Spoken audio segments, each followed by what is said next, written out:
Dalkaen here, and this is my review of Final Fantasy XV for the PlayStation 4. For the past several years leading up to its release, I was greatly anticipating Final Fantasy XV, and I know I'm definitely just one among many that felt that way. Much has been made of the game's infamous 10-year development cycle, during which it was often dismissed as vaporware or in development hell.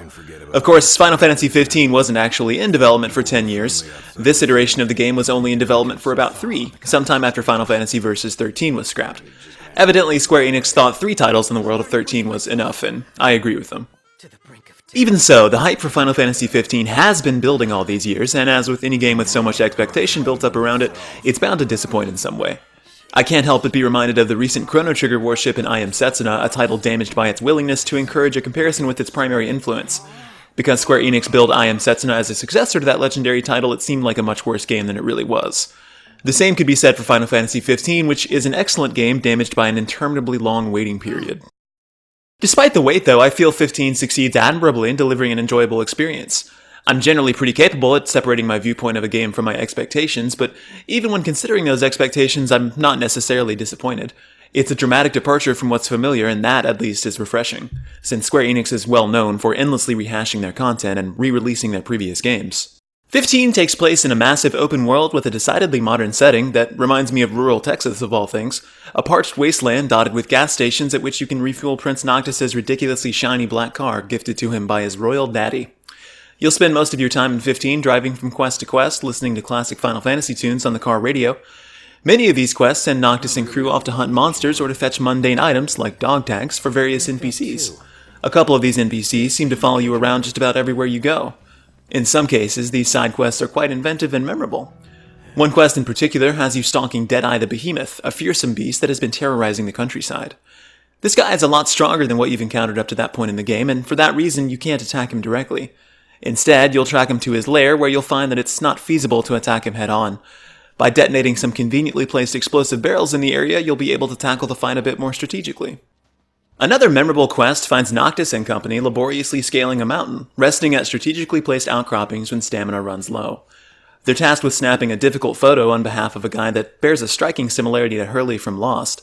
This quest sends you to the Rock of Ravito, which is just one among several of 15's excellent dungeons, where you can find a variety of monsters, treasures, and the ancient royal arms, powerful weapons that only Noctis can wield, at the expense of draining his HP with every attack.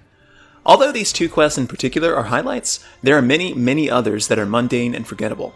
I wouldn't have minded at all if Square Enix cut down on the number of quests and fleshed out the more memorable ones.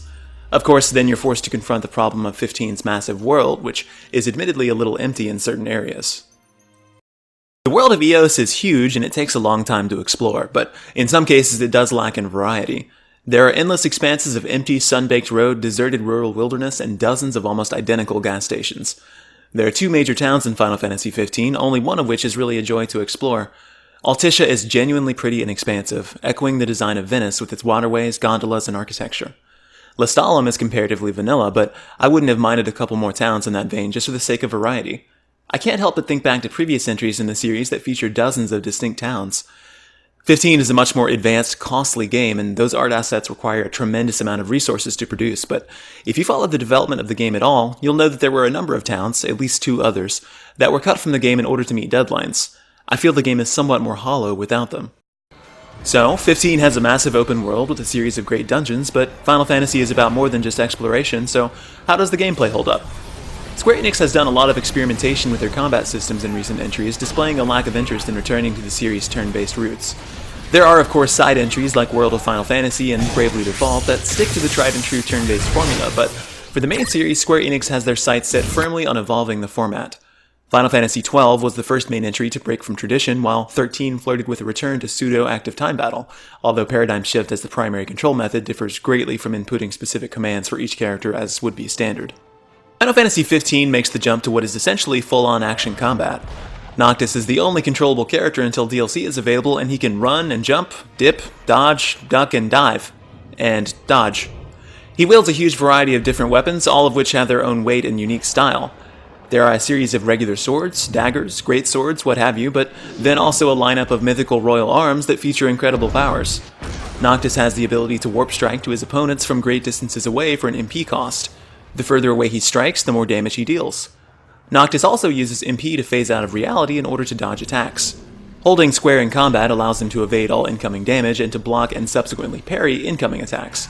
Of course, mindlessly holding square in combat drains your MP quickly, which means entering stasis, a mode in which Noctis is briefly stunned and unable to attack. Conserving MP in combat is important for success. Conserving HP is frequently just as important, particularly since Royal Arms drain it quite quickly. Dropping down to 0 HP puts Noctis or his allies in danger mode, where a restorative item must be used before they can take action again. You'll also lose some maximum HP, which means you're weaker for subsequent fights until you rest at camp. Phoenix Downs or elixirs can also restore your maximum HP. In some of the game's tougher fights, you'll find yourself buoyed up by constantly spamming low-cost potions to stay out of the danger zone, only to be one-shotted again by whatever foe is in front of you. This leads to a tedious gameplay pattern where you can vanquish foes that are considerably stronger than you if you have the patience to whittle them down and deplete a seemingly endless supply of potions. Of course, your max HP will steadily decrease in this scenario, but elixirs are not incredibly expensive and mitigate this possibility considerably. The hack-and-slash lock-on combat of Final Fantasy XV works for me, and there are enough layers of interaction for it to feel engaging. Some have complained that you can essentially hold circle to win, but I feel these comments are a massive exaggeration. Anytime I've tried this, I've been absolutely destroyed. In my experience, dodging, blocking, and parrying are all essential aspects of the gameplay. These aren't the only principles of combat, though, because there are techniques, magics, summons, and a superpowered mode called Armiger as well.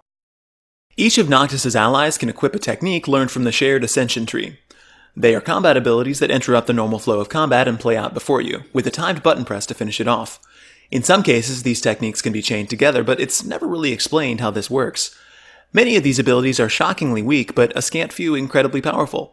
There doesn't seem to be very much rhyme or reason to which abilities these will be. The number of technique gauges and ability expense seems to have very little bearing on the ability's actual power. All magic in Final Fantasy XV is crafted through the use of a mechanic called Elemancy by combining elemental essence with various different items. By experimenting with different combinations, you can end up with spells that poison, curse, stun, or even dramatically boost the amount of experience you receive.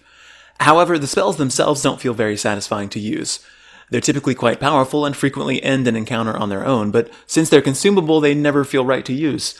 Additionally, they have friendly fire, which means it's not difficult to freeze, electrify, or burn your allies if you aim poorly. The magic has such a wide area of effect, it's almost impossible not to accidentally damage your friends. Finally, Armiger is a mechanic that essentially serves as the game's version of limit breaks. After a certain point of the game, Noctis gains the ability to charge his Armiger gauge. Once the ability is activated, he flies wildly into action and starts unleashing attacks from each of the many royal arms at his disposal. This is the one case in the game where holding circle to win is actually true, because it's impossible for Noctis to be interrupted or to enter danger mode while he's powered up. If you press L1 plus R1 during Armiger, Noctis and his friends unleash Armiger Chain, a flashy series of attacks that serves as a sort of finishing move, although honestly it never seemed to be as effective as advertised. Final Fantasy XV is a game with a considerable amount of merit on its side, but it is equally saddled with flaws. The plot, although not nearly as incomprehensible as the storyline of Final Fantasy XIII, is still very poorly presented. Events and plot points that make a lot of sense on paper fall flat in the game because of details that aren't provided or are briefly referenced and then thrown away. The critically panned CGI film Kingsglaive reportedly provides a lot of context for Final Fantasy XV's plot, but it seems strange to me that one would need to see a movie to understand a game's plot, and even then, the self-contained events of Final Fantasy XV are handled poorly. Ravus is presented as a rival to Noctis and an important player in the plot, but appears in very few scenes and gets so little character development. By the time his arc is over, there are many unanswered questions, none of which really get resolved. Additionally, the principal villain of the game, whose name I will not reveal, is characterized and portrayed very effectively. He's charming, frightening, and relatable. He never crosses the bridge into self-parody. However, his backstory is thin and poorly explained. A twist revealed in the latter half of the game lacks a lot of weight because there's little in the game itself to indicate what significance that twist really has. There are moments in the game that really do feel impactful and work. Encounters with the game's fearsome astrals are exciting and memorable. Rama, Titan, and Leviathan tower miles above Noctis and his friends and feel genuinely powerful. The climactic scene about halfway through the game where Leviathan is summoned is incredibly exciting and for me is worth the price of admission alone. Even so, it's frustrating that so many of the game's climactic scenes essentially occur completely off-screen while Noctis and his friends drive around aimlessly running banal errands. Final Fantasy XV is a game with an identity problem. The entire first half of the game is a Western-style open-world RPG rich in influence from games like The Witcher 3 and Fallout.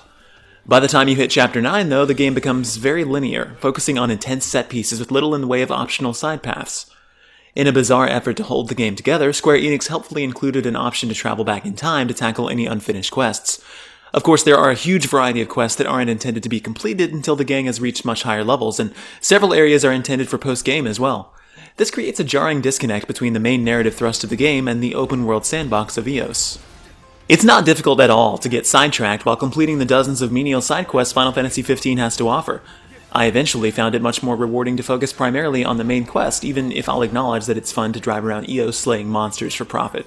It's even more fun to plumb the depths of the game's many optional dungeons, but I do start feeling a little listless without a strong narrative to keep me going.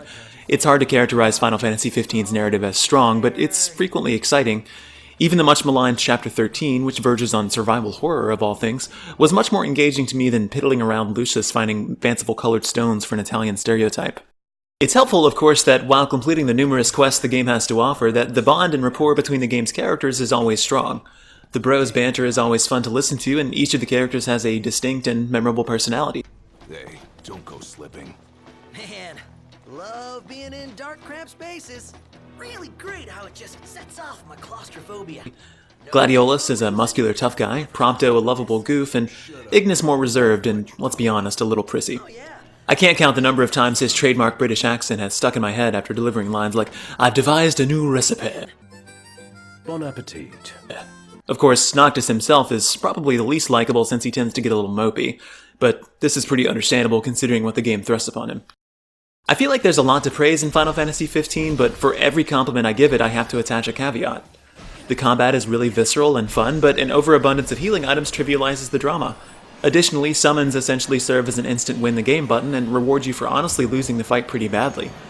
The open world is really expansive and pretty, and there's lots to do, but a huge amount of quests are boring, and there are many disappointing stretches of nothingness in that open world. The main narrative features several intense and exciting moments, but also confusing and poorly executed plot points. Final Fantasy XV is a game I can praise without reservation, but it has enough flaws that I can't say it'll go down as one of my favorites of the series.